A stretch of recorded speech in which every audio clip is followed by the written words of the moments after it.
Boa noite, companheiros e companheiras. A chapa constituinte Terra, Trabalho e Soberania, que me propõe candidato a presidente, aqui no Ceará, representada pelo companheiro Eudes Baiman, candidato pela chapa a presidente aqui no Estado e no município, pela companheira Zezé, aqui presentes.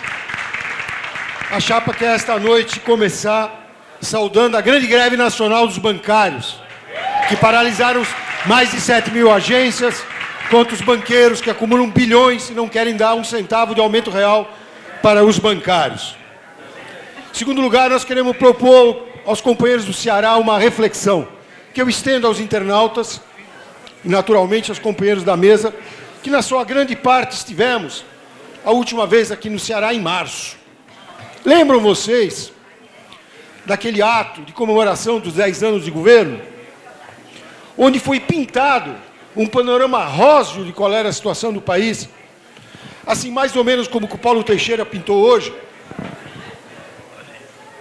que está todo mundo, vamos dizer, satisfeito, que a coalizão de governo é uma beleza, que o Rui ainda reivindica, para não falar de quem dizia que o problema do STF é página virada. Muito bem. Depois nós tivemos o mês de junho. E foi a juventude, que tem o pé no chão, que chamou a atenção do Brasil para algo que a gente, no fundo, sabia. A extraordinária carência dos serviços públicos, a enorme desigualdade social nesse país, que não foi ainda modificada. Todo mundo ficou surpreso. Mas, convenhamos, companheiros, alguns ficaram mais surpresos do que outros. Que há melhorias, 70% de aumento do salário mínimo, por exemplo? Claro que há. Mas isso é conquista do movimento social, não é benesse da coalizão. As reformas de fundo, essas ainda não foram feitas.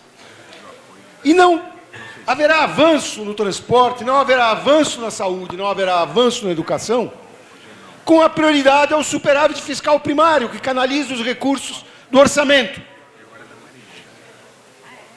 Nós concluímos dessa mobilização toda que um fosso existe no Brasil entre as aspirações populares, entre a representação, por assim dizer, e os representados.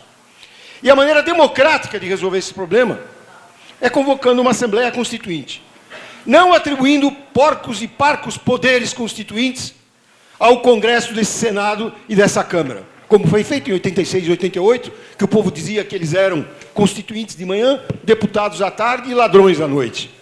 Não. O que nós propomos é uma constituinte, unicameral, proporcional, onde o eleitor vale um voto, sem financiamento privado, de preferência com financiamento público. A presidente Dilma teve sensibilidade.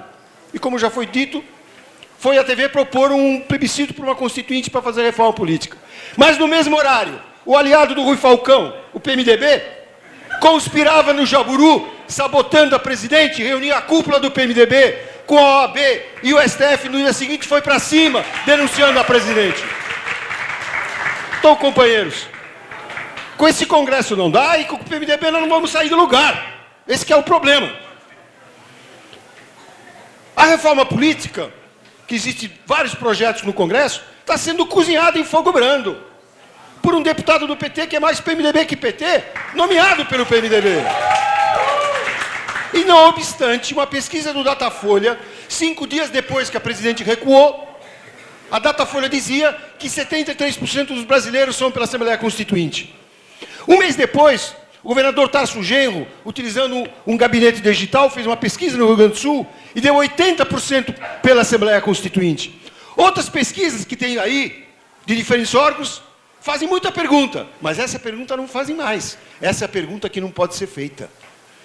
E, companheiros, na minha opinião, essa é a questão central para a política de classe popular, democrática nesse país.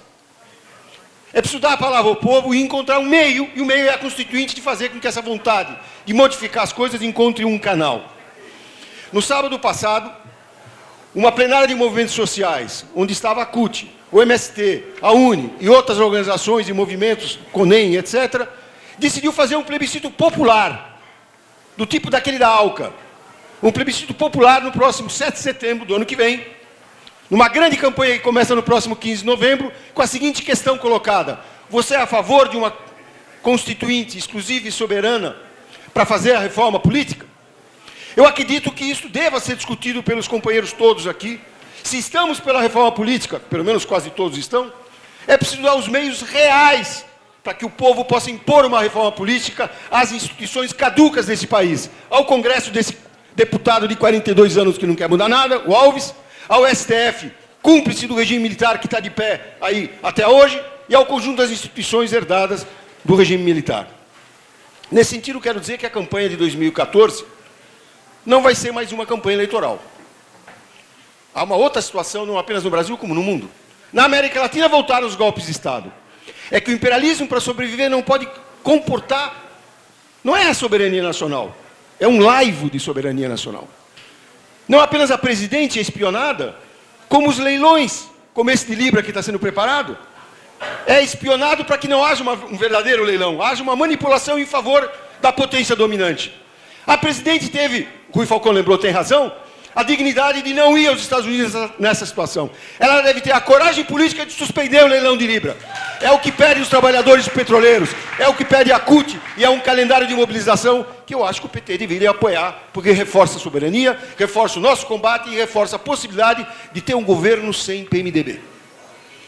Quero dizer que há muita coisa que a gente tem que fazer. É preciso preparar a eleição do ano que vem com uma força social de mudança. É preciso que haja, não apenas um partido em campanha, é preciso que haja uma coligação. Eu não sou pelo partido único, sou a favor de uma aliança com o PCdoB, com os setores populares do PDT e do PSB que existem, se quiserem vir, são muito bem-vindos. E sou a favor de propostas que sensibilizem o povo sobre as suas necessidades. Mas quero dizer que nós não vamos a lugar nenhum com a atual direção do PT tal como ela está. É uma direção que se acovardou face ao Supremo Tribunal Federal. É verdade, tirou uma nota que denunciava a sentença, mas como disse o presidente da CUT, militante não come nota. E o que nós precisamos é de um processo de mobilização para desmascarar a sentença. Não apenas, o que é muito bom que haja um segundo julgamento de uma parte da pena que pode diminuir, mas o partido está condenado. Inclusive os companheiros estão condenados. Então é preciso anular a ação penal 470. E espero que um começo de reversão de clima no Brasil e no PT nos permita encarar de outra maneira todo o processo que vem aqui, porque eles, como se mostra, vão querer esticar essa conversa para o ano que vem. E para mudar a direção do partido, é preciso de medidas políticas, e a primeira e mais imediata, se fosse possível, a primeira e mais imediata é acabar com o PED, gente. O PED é um processo vicioso e viciado. Quem está aqui na sala sabe, quem está nos ouvindo pela internet é testemunha. Em uma semana, 500 mil pessoas pagaram o boleto. E um dia, 311 mil. Companheiros, é evidente que isso é o poder econômico dentro do partido. E é normal, porque o processo eleitoral direto, copiado do processo institucional eleitoral, privilegia o poder econômico. É o exercício da cidadania. Mas nós não somos pela cidadania, nós somos socialistas. Dentro do nosso partido é militância, quem tem lugar é o militante, não é o filiado reduzido a cidadão, não. É preciso recuperar o filiado e elevá-lo, voltar a ser militante. O partido de volta para os militantes, encontros de delegados, discussão olho no olho, onde um convence ou não é convencido, emenda ou não emenda, e daí sai uma direção, sai uma política, e sai um candidato, e sai a unidade partidária, e não a divisão permanente, onde todo mundo cuida do seu gabinete, da sua carreira e do seu mandato. Como funcionam os outros partidos. Como funcionam os outros partidos. Então, companheiros, nós não queremos completar a paisagem com um partido com bandeira vermelha. Nós queremos mudar o Estado. O PT foi criado para transformar o Estado. A desgraça é que antes de ter mudado o Estado, parece que o Estado é que está mudando o partido. Mas como essa discussão ainda não acabou, alguns acham que já acabou, já foram embora em épocas recentes. Pois eu acho que essa história ainda não acabou. E estou aqui no PED, pela quinta vez, acredite em mim, quinta vez candidato a presidente, dizendo que precisa acabar o PED e voltar aos encontros de delegados. Muito obrigado, companheiros.